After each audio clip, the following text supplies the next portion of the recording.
O Concello da Illa e a empresa pública Aquaes asinaron esta mañá o convenio que impulsa a construción da nova depuradora de Niño de Corvo, unha actuación que busca acabar cos problemas no tratamento das augas residuais no municipio, o que provocou no 2018 un procedemento de infracción pola Comisión Europea.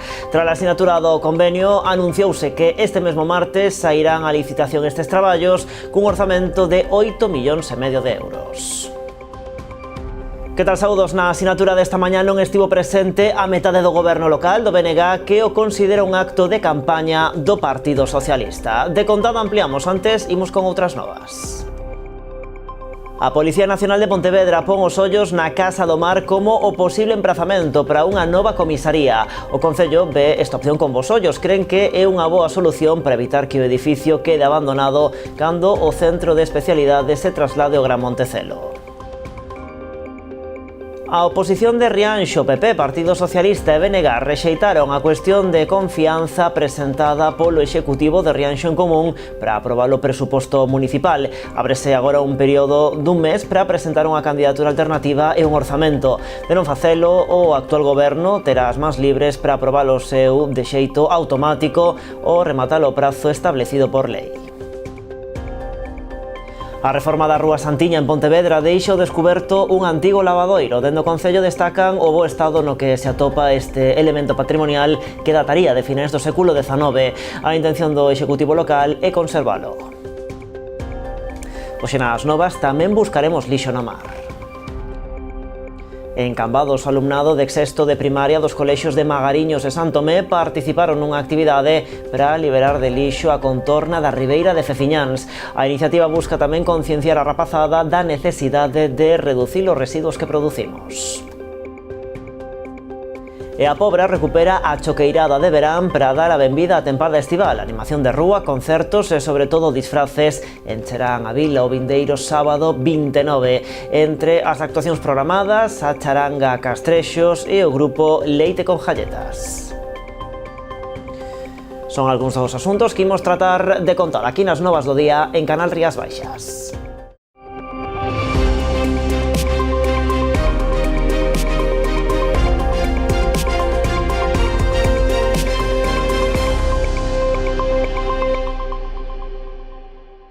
O Concello da Illa e a empresa pública Aquaes asinaron esta mañá o convenio que impulsa a construción da nova depuradora de Niño de Corvo, unha actuación que busca acabar cos problemas no tratamento das augas residuais no municipio, o que provocou no 2018 un procedemento de infracción pola Comisión Europea.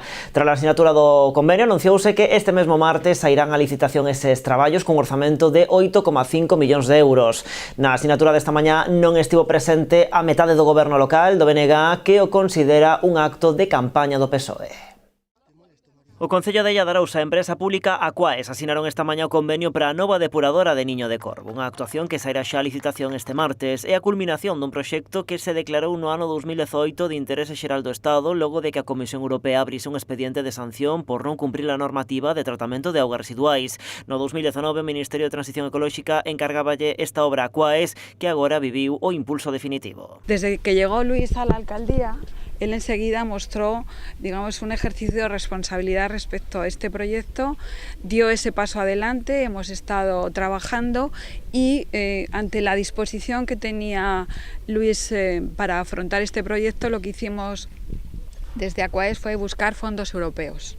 Porque esto lógicamente aligeraba el peso financiero de esta infraestructura para el Concello. O alcalde insular celebra o anuncio da licitación, di que se trata dun proxecto clave pro municipio, en especial pros sectores que viven do mar. Hoxe firmamos un convenio dunha obra importantísima para o noso Concello.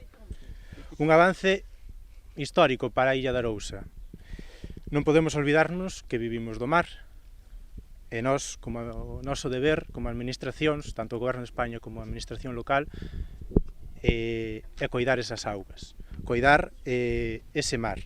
A nova depuradora supera un investimento de 8,5 millóns de euros. O 80% procede de fondos Next Generation a través do Plan de Recuperación do Goberno Central. Para poder optar a eses cartos e cumprir os prazos, as obras deberán comezar canto antes. Encontramos, con el acuerdo lógicamente del Ministerio de Transición Ecológica, fondos Next Generation, lo que supone que el 80% del coste de las obras va a ser subvencionada a fondo perdido por Europa. 8,5 millóns de euros que se van a gastar nesta obra, que é unha das máis grandes interés de todo o que é a ría de Arousa, que ademais é extraordinariamente necesaria. Por qué? Porque vai axudar non só a que seamos capaces de convivir cunha ría moito máis saneada, senón tamén aproveitar unha serie de produtos que obtemos das rías, ben sea cas batías, ben sea co marisqueo, pois é dicir, bastante máis saneada. O acto de sinatura do convenio esta mañá na Praza do Regueiro non asistiu a metade do goberno local. Os concelleiros do BNG cren que se trata dun acto electoral do PSOE. É un acto electoral e un acto de campaña, acto que ademais está expresamente prohibido pola legislación electoral.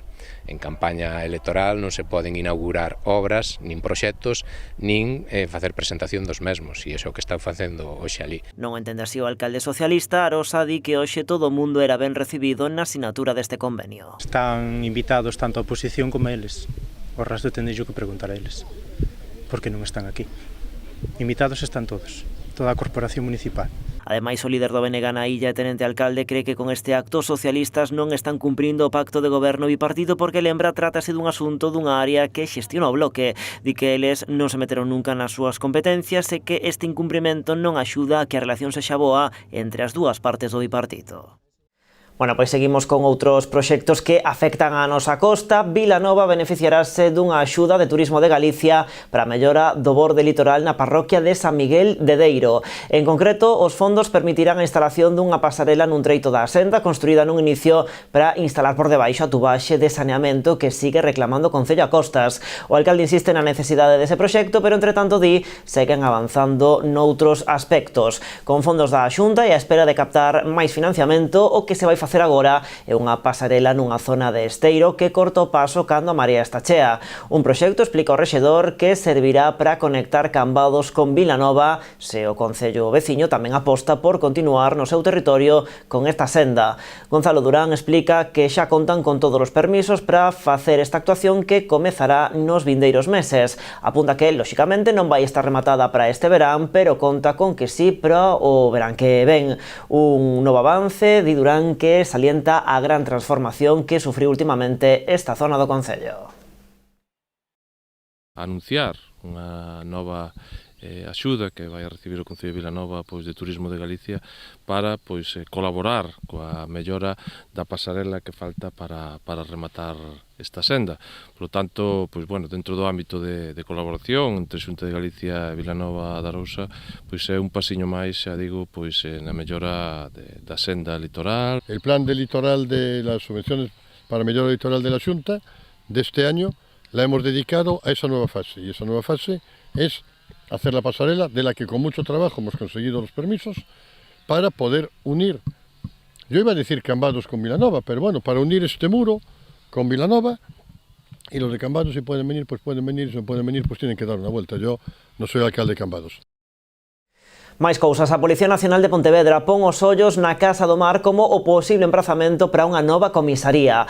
Hoxe o concelleiro César Mosquera explicou que preguntaron no Concello polas posibilidades urbanísticas da parcela, propiedade do Instituto Social da Mariña e cunha superficie de máis de 2.000 metros cadrados. Para Mosquera, que a Policía Nacional se instale nestes terreos sería a solución idónea para evitar que o edificio quede abandonado cando o Centro de Especialidades se traslade ao Gran Montecelo.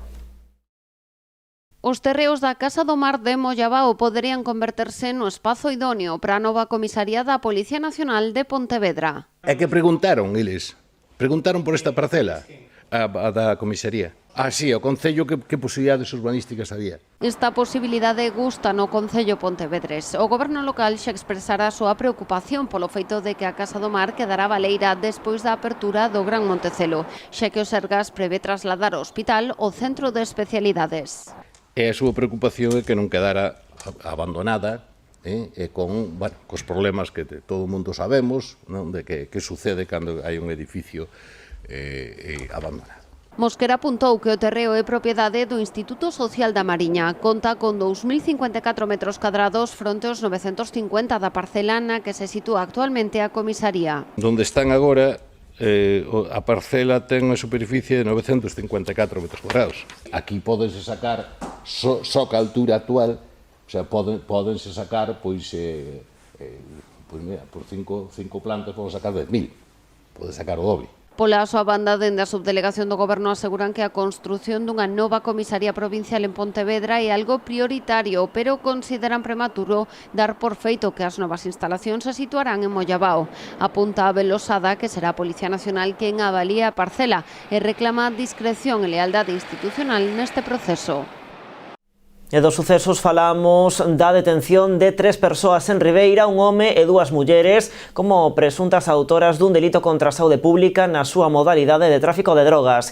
Os feitos producíronse durante un control de prevención do consumo e o tráfico de estupefacientes na vía pública realizado pola Policía Nacional. Segundo informaron fontes policiais, os axentes observaron como un vehículo intentar darlle o alto quixo darse á fuga, colidindo finalmente contra o propio coche policial.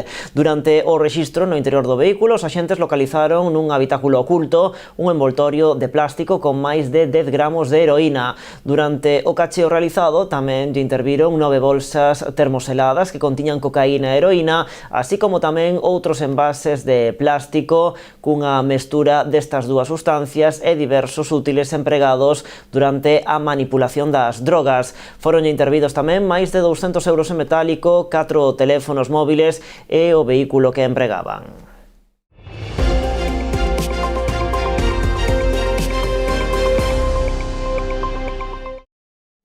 Multitudinaria manifestación contra a fábrica de Altri en Palas de Rei, un proxecto que tamén podería ter o seu impacto aquí na ría de Arousa. Milleiros de persoas chegadas de toda Galicia asistiron a esa concentración.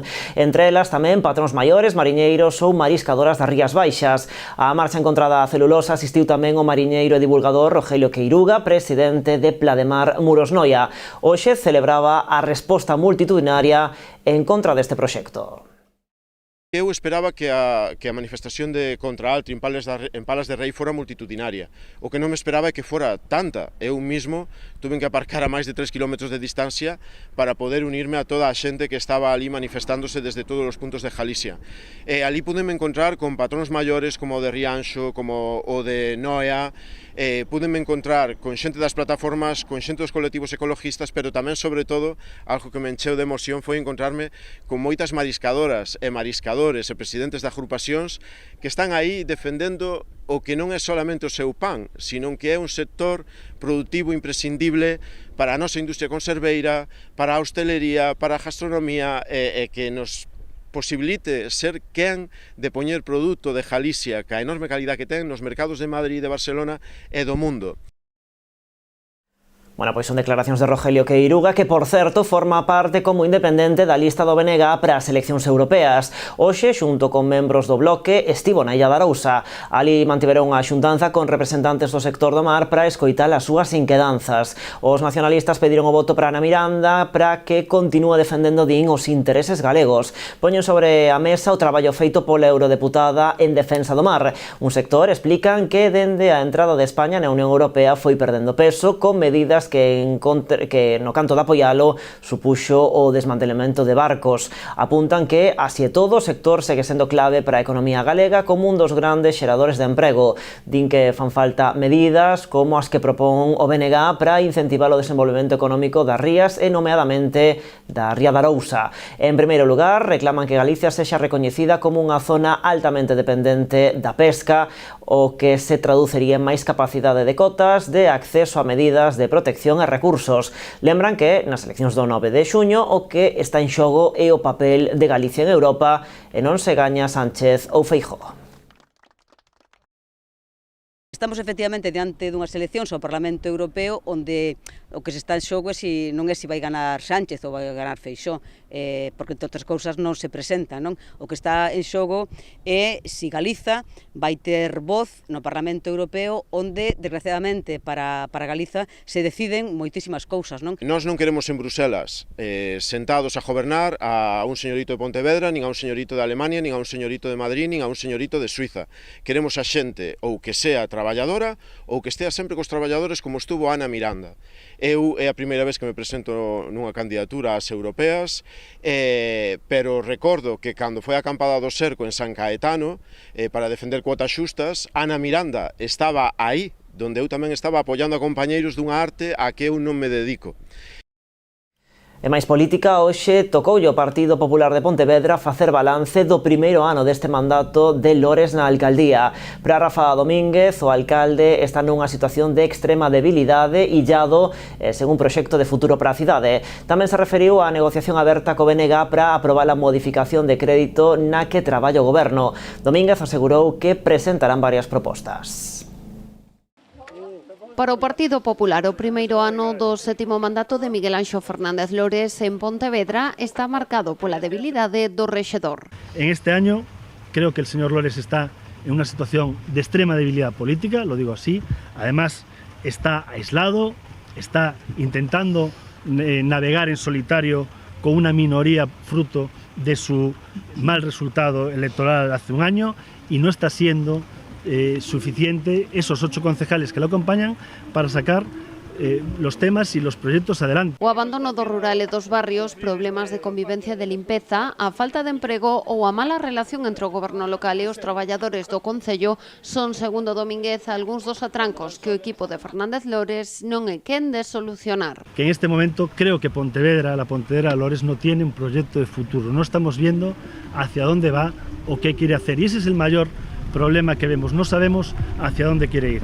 Segundo o líder popular, unha mostra da debilidade do goberno do BNG é que por primeira vez están a sentar co Partido Popular para negociar unha modificación de crédito de 9,5 millóns de euros. Domínguez adiantou que presentarán varias propostas. Nosotros vamos a intentar sacar propuestas nuestras, que esas propuestas salgan adelante e enriquecerla. Desde logo, sin enriquecerla, así directamente non vai ir. Domínguez tamén se referiu á súa relación co Partido Socialista de Iván Puentes. Aínda que a comezos de ano lle estenderá man na procura de acordos, o Popular asegura que actualmente non se fía dos socialistas. No, yo tengo buena relación con Iván Puentes personal, pero políticamente está dando unos bandazos que es moi difícil llegar a cualquier acuerdo con ella. O líder popular recordou que a súa foi a formación máis votada nas últimas eleccións municipais, acadando o apoio do 39% dos votantes. E víamolo en titulares, a oposición de Rianxo, PP, Partido Socialista e BNG rexeitaron a cuestión de confianza presentada polo Executivo de Rianxo en Común para aprobar o presuposto municipal. Abrese agora un período dun mes para presentar unha candidatura alternativa e un orzamento. De non facelo, o actual goberno municipal terá as mans libres para aprobar o seu orzamento de xeito automático ou rematar o prazo establecido por lei.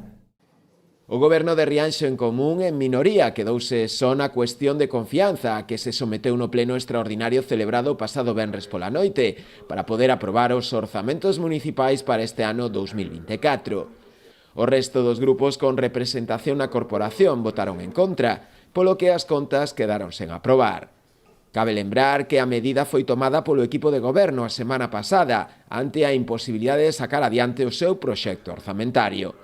Pero os 3 grupos na oposición non estaban pola labor, criticando a falla de diálogo do rexedor e a súa incapacidade para recadar os apoios necesarios para sacar adiante o orzamento. O BNG sempre entendeu que a súa obriga e a súa responsabilidade ao fronte do goberno era sacar adiante os asuntos. E isto só se pode facer con negociación, con diálogo e con escoita. Nada disto vimos no grupo do goberno, que permanece no isolacionismo no que estaba instalado nas corporacións anteriores. Naquele momento, apegado aos muros permanentes e inamovibles. Agora, segue nese aislamento, e pegado tamén ao non a negociación, ao diálogo e á escoita. Imos votar non á cuestión de confianza, porque como estou a escoller, nada ten mudado do borrador dos eventos. Pero o noso voto colectivo é sobre todo a prepotencia, a responsabilidade, a negociación, a escoitar e negociar. Non entendemos como chegamos a esta situación. Se o equipo de goberno chegou a un acordo co PSOE, vostedes non cumplen o acordo e non chegamos a entender esa estrategia. Vostedes din que queren o mellor para Rianxo. Era tan fácil como cumplir o acordo que asinou co outro grupo e non estábamos nesta situación. Esta corporación está composta por 17 concejales, Rianxo en Común ten 5.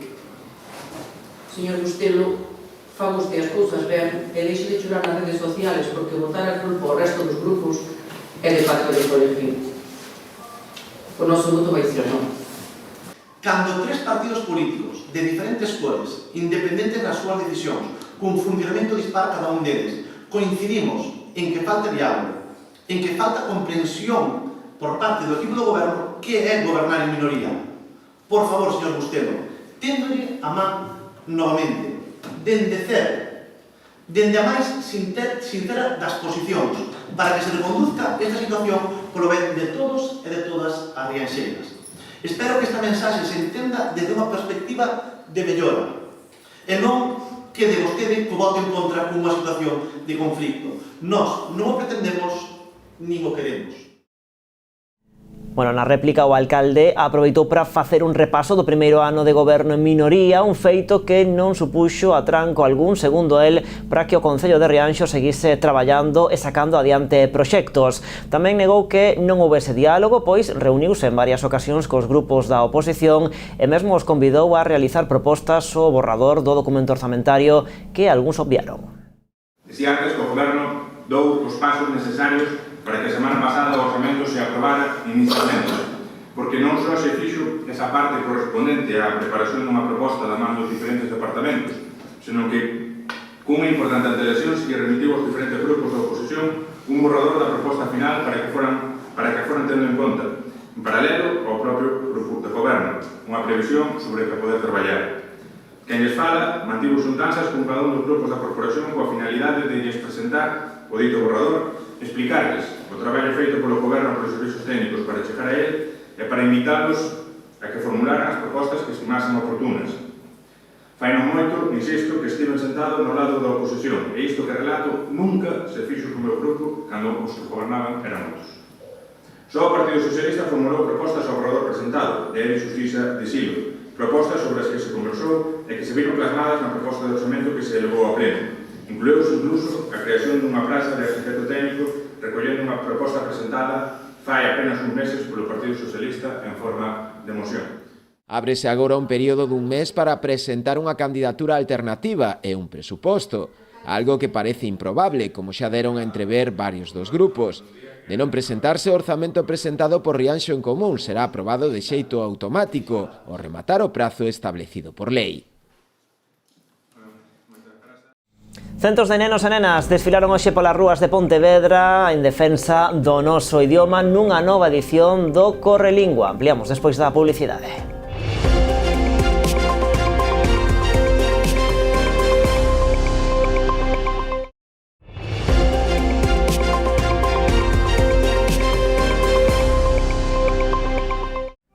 Aquí estamos nas novas en Canal Rías Baixas. O Concello de Noia avanza na mellora da seguridade viaria non só das vías urbanas, senón tamén no rural. Vende investir máis de 60.000 euros na renovación do firme Beirarrúas na Rúa da Igrexa que conecta Vistafermosa coa Estrada de Santa Cristina.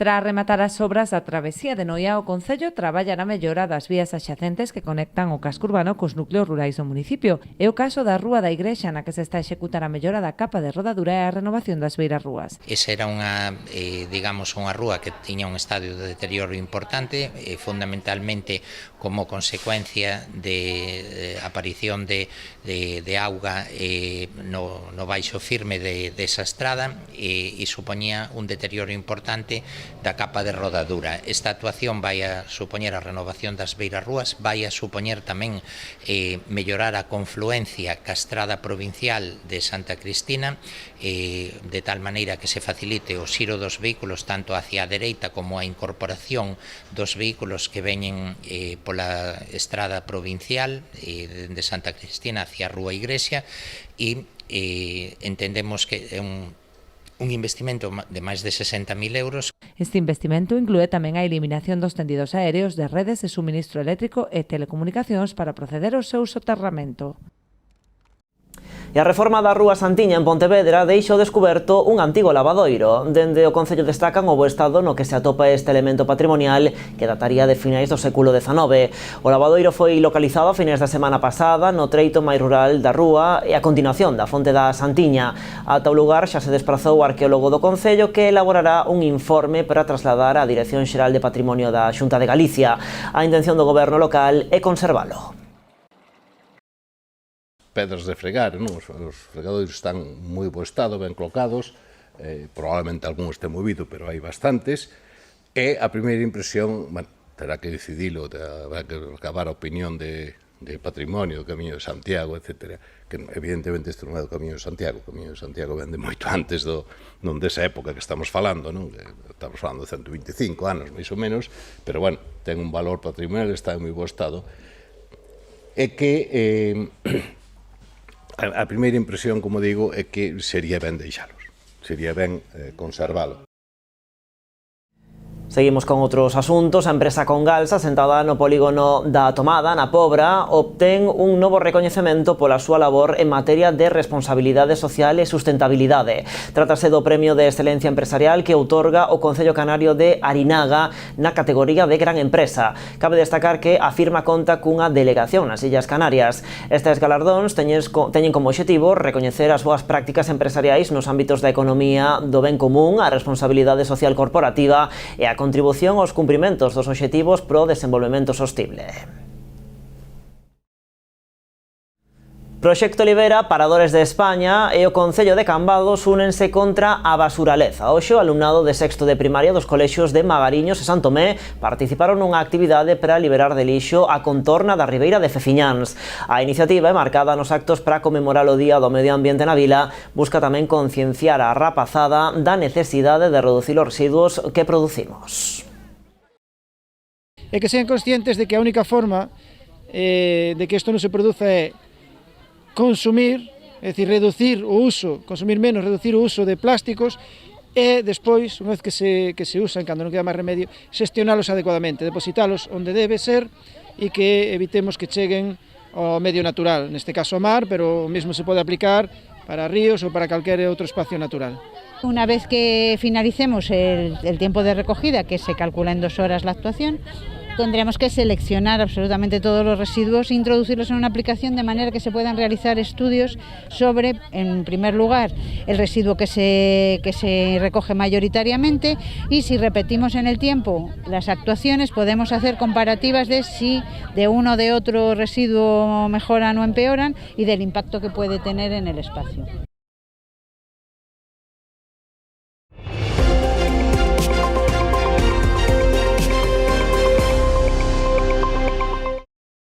As rúas de Pontevedra resoaron hoxe en galego. Case 2.000 rapaces participaron nunha nova edición do Correlingua, actividade que baixo o lema "Dende aquí ata acolá, galego xa", busca promocionar o uso do galego entre a mocidade.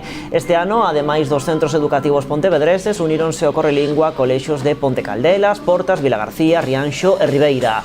Ademais, nesta ocasión, a proposta completouse co certame Cantalingua, concurso no que participan bandas que cantan en galego.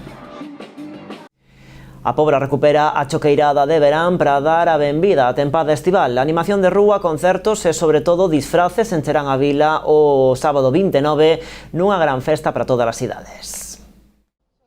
A colaboración entre as Concellerías de Cultura e Mocidade da Pobra permitiu sacar adiante unha proposta lúdica para todos os públicos. A choqueirada de verán, que se desenvolverá o sábado 29 de xuño, encherá de música e disfraces o centro da vila. Comezará coa animación da charanga Castrexos por diversas rúas na sesión Bermú, mentres que pola tarde será o grupo Leite con Galletas o encargado de comezar coa animación cun concerto na Praza de Maura. Tomamos a partir das 7 na Praza Maura, con Leite con Galletas, depois nos trasladamos aquí aos Xardíns Valle Inclán ás 8:30 con De Cuncas e depois acabaremos na Plaza Maior co DJ disco móvil que vai estar amenizando a noite pois hasta as 4 da mañán. Creemos que é unha actividade que a xuventude aquí na Pobra merecía. Dende o Concello animan a veciñanza a participar desta xornada festiva na que tan só é preciso vestirse de choqueiro e gozar das numerosas actividades programadas. É unha actividade que vai a ser durante todo o día con con liberdade para disfrazarse cada un do que máis lle guste e a ver se tamén recuperamos un pouco o choqueiro, a figura do choqueiro que eu xa apostei varias veces por o choqueiro xa na pandemia. E me gustaría tamén que se vaya dando un pouco a coñecer porque é unha figura moi importante na nosa terra. Tras recuperar esta actividade que xa se desenvolvía hai anos na Pobra, a intención do Concello é darlle continuidade cun oco estable na programación cultural do verán. E Ribeira estrease o próximo sábado nas carreiras de orientación. Fará cun trofeo que se desenvolverá no monte de San Alberto en Corrubedo. As dúas probas contan cun total de 450 inscritos. Por primeira vez, Ribeira acollerá unha proba de orientación. Será este sábado cunha carreira no monte de San Alberto pola mañá e na parroquia de Corrubedo pola tarde. En San Alberto a mañá vai a ser a quinta proba da 23 Liga Galega de OP, de Campeonato da Xunta de Galicia de Distancia Media 2024 e tamén para puntuar na segunda proba de Liga Transfronteriza Galicia Norte de Portugal, que é a que se vai a facer no monte de San Alberto. E despois pola tarde, xa en Corrubedo, a primeira proba da quinta Liga Galega de Sprint, Campeonato da Xunta de Galicia na vila de Corrubedo. Ademais, o Concello organizan este primeiro campeonato a sección de orientación da Universidade de Santiago, a Asociación de Veciños de Carreira e a Asociación Deportiva e Cultural Arnela, que leva anos promovendo a orientación que conta cada vez con máis afeccionados na comarca. Nós, como club, vimos pelexando para difundila nesta zona do Barbanza desde fai xa varios anos, bastantes, entonces, pois, de alguna maneira, conseguir que se leve a cabo esta proba supón un avance nesa nosa plan de futuro. Que temos unha sección de orientación e este ano pois, desenvolveronse moitas actividades de orientación con moito éxito que dá lugar a pensar que isto ten moito futuro, polo tanto, pois, felicitar o Concello por acollela, agradecerlle a súa implicación e tamén pensar que toda esta zona pois, ten moita practicante de orientación e, polo tanto, o feito de que se organicen actividades nesta zona pois, facilita que a xente teña tamén probas preto da súa casa. A organización destas probas supuxo meses de traballo sobre o terreo para o deseño dos mapas. Facer un mapa de orientación como o de San Alberto, que o fixo Eduardo Ramos, da USC, implicou meses de pateadas por o monte, buscando cada metro cuadrado dese monte, que, bueno, tamén hai que reconocer que é un monte que ahora mismo é moi axeitado para a práctica de orientación. Os máis de 400 inscritos, principalmente corredores de toda Galicia e o norte de Portugal, deberán poñer a proba non só a súa capacidade física, senón outras habilidades técnicas e intelectuais para completar os percorridos. Pois así rematamos, máis en canalriasbaixas.com e tamén nas nosas redes sociais. Como sempre, graciñas por estaren aí.